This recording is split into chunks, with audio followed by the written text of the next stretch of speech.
Let's talk about one of the most famous contradictions in the Bible. Who killed Goliath?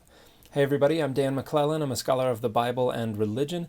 And when we look in 1 Samuel 17, we get the famous story of David killing Goliath. And I want to focus on the way they describe Goliath. In verse 7, it says, "The shaft of his spear was like a weaver's beam."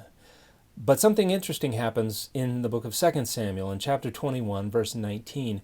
We have a story about certain individuals defeating certain giants. And there's this reference to somebody named Elhanan, a Bethlehemite, killing Goliath, the shaft of whose spear was like a weaver's beam. So this is quite clearly intended to describe the very same Goliath who is killed by David in 1 Samuel 17. So what's going on here? Well, let's take a look at another passage, 1 Chronicles chapter 20, verse 5. This is coming centuries after 2 Samuel was written. And here, the text states that Elhanan killed Lachmi, the brother of Goliath, the shaft of whose spear was like a weaver's beam. So here is the Hebrew of these two passages, first in 2 Samuel 21:19 and below in 1 Chronicles 20 verse 5. And what I want to focus on is the Hebrew here. We have Beit Halachmi et. In Hebrew, this is Bethlehemite, and then the direct object marker et, which indicates the object of the verbal action. So who is being killed?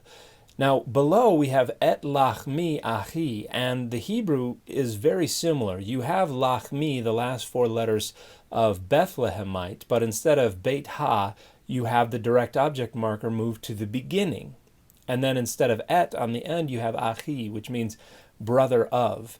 And the Hebrew here can look very similar, but only in the Aramaic square script, not in the Old Hebrew. And the Aramaic square script was adopted by Judahites during the Babylonian exile. So the confusion here is something that would not have taken place until the exile or later, which is when the book of 1 Chronicles was edited. In other words, whether it was in the chronicler's forlaga or source text, or the chronicler made the change themselves, the alteration is something that occurred almost certainly in the editing of the book of Chronicles. It is probably not a result of confusion in the editing of 2 Samuel 21:19. And so what we've most likely got going on here is either someone copying the tradition that the chronicler used, or the chronicler themselves altering the text in order to obscure this contradiction. Because if 2 Samuel 21:19 says Elhanan killed Goliath, the shaft of whose spear is like a weaver's beam, then that contradicts 1 Samuel 17, the much, much more famous story of David killing Goliath. And so in short, in 1 Chronicles 20 verse 5, someone has altered the text in order to make it seem like Elhanan was not responsible for killing Goliath, but for killing someone named Lachmi, who's supposed to be the brother of Goliath. And another reason we know this is almost certainly a textual corruption is that the name Lachmi would mean my bread, and that's not a naming convention that is known from anywhere around this time or place, and it would also have to be a Semitic name. But Goliath was a Philistine, and a brother of Goliath would also be a Philistine, and in this early period of Philistine history would almost certainly have had a Philistine name. And another consideration is what textual critics called lectio difficile, or the more difficult reading. And this is not a hard and fast rule, but it's a principle. Usually when texts change, they change from a more difficult reading to a less difficult reading. In other words, when people are going to change the text, they're going to change it to make it easier to accept and more theologically comfortable. And in this case, because the change would resolve a textual contradiction, very clearly the more difficult reading, and therefore the likely earlier reading, not definitely earlier, but likely earlier reading based on this text critical principle, would be 2 Samuel 21:19. So all of the evidence, all of the methodologies we can bring to bear on the question strongly suggest that the text in 1 Chronicles 20 verse 5 is corrupted. The text in 2 Samuel 21:19 is the more original text, and there existed a contradiction. Somebody named Elhanan was attributed with killing Goliath, and what most likely happened is the folks responsible for editing and passing on the tradition of David appropriated that defeat of Goliath and attributed it to David as well. Let's look at some of the scholarship that talks about this. We can go all the way back to 1899, Henry Smith's commentary on 1st and 2nd Samuel, where he addresses this seeming contradiction in 2nd Samuel and says, in another campaign, Elchanan ben Yair the Bethlehemite slew Goliath the Gittite. The harmonistic purpose of the chronicler in making the victim the brother of Goliath is evident. In other words, the editor of Chronicles is clearly trying to harmonize the accounts and make the contradiction go away. Then we can go into the 80s. We got a couple of commentaries on Chronicles there. Hugh Williamson comments, 2 Samuel 21:19 has the Bethlehemite slew Goliath. It is generally held that the chronicler found a discrepancy between 2 Samuel 21:19 and 1 Samuel 17, where it is David who slays Goliath. The continuation, the shaft of whose spear was like a weaver's beam, makes it clear that the same Goliath is being spoken of. Compare 1 Samuel 17:7, and that he deliberately altered his Vorlage in order to effect a harmonization. While this remains likely, it is worth noting that the Samuel text itself is almost certainly corrupt, oregim being a didagraph of the word translated weaver at the end of the verse. And that's part of the name of Elchanan's father in the 2 Samuel text. So what Williamson is pointing out is that 2 Samuel has a couple of text critical problems as well. And so instead of saying the chronicler intentionally changed this, the chronicler may have just been trying to make sense of a text that didn't make perfect sense to them. Then also in the 80s, we have Roddy Braun's First Chronicles Word Biblical Commentary. We have here through the alteration in verse 5, Chronicles has so arranged the text, perhaps building upon difficulties already inherent in the text, compare Williamson, that Elchanan smote Lachmi, the brother of Goliath, rather than Goliath himself, as in 2 Samuel 21:19, where his statement was allowed to stand, despite the tension created with the account of David's battle with Goliath in 1 Samuel 17.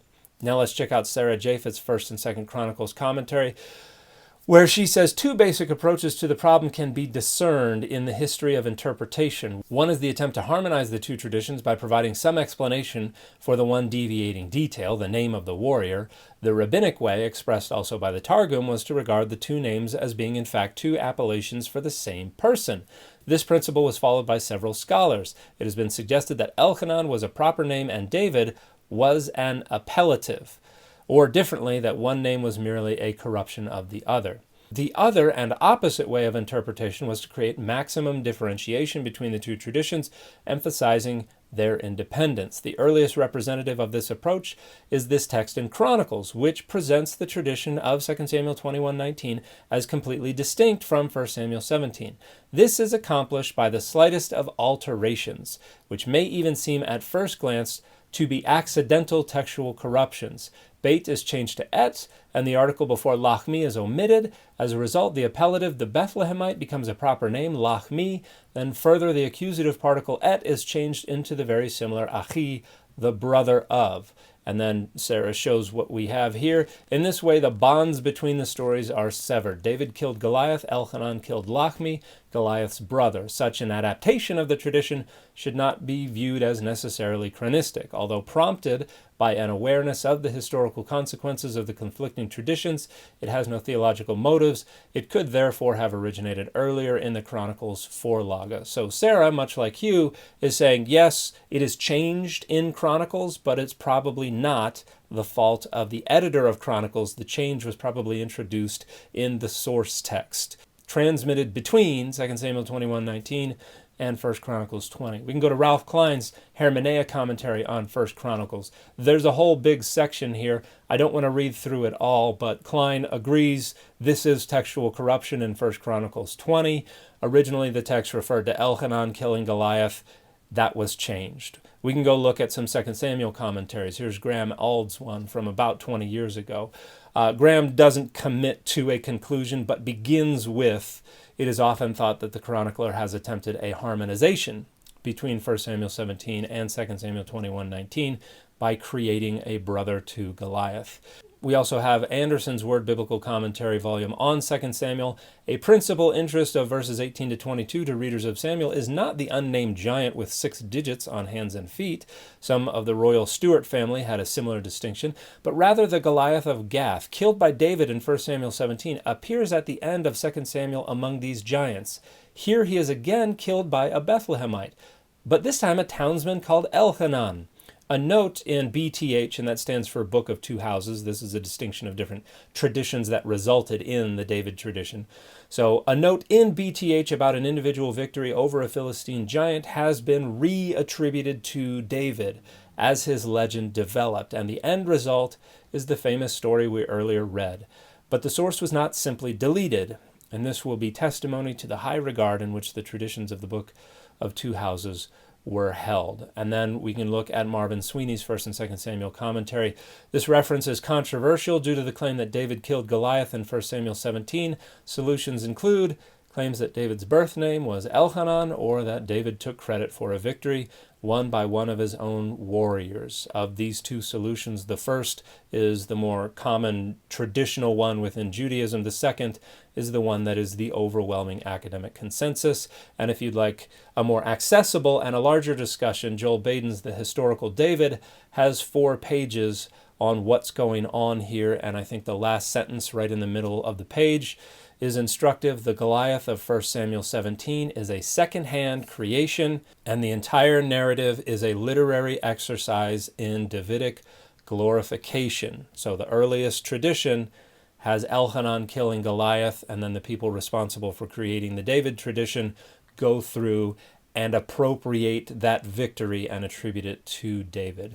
This is the academic consensus that 1 Chronicles 20 verse 5 has altered things, either the editor themselves or whoever was responsible for the source text they were relying on. But the tradition in 2 Samuel 21:19 is the earlier one, and that attributes the killing of Goliath to Elhanan, and then 1 Samuel 17 is a later retelling of this story that has David in the place of Elhanan. This is a quite clear contradiction in the Bible, and the solution is to recognize that we have different traditions written by different authors to different audiences for different reasons, and editors are changing things as they go to try to harmonize the accounts and try to smooth over these contradictions in the text. The simple fact is that the Bible is not univocal, and it very frequently contradicts itself, and this being one of the most famous examples. And the fit for this video has been The Land Before Time.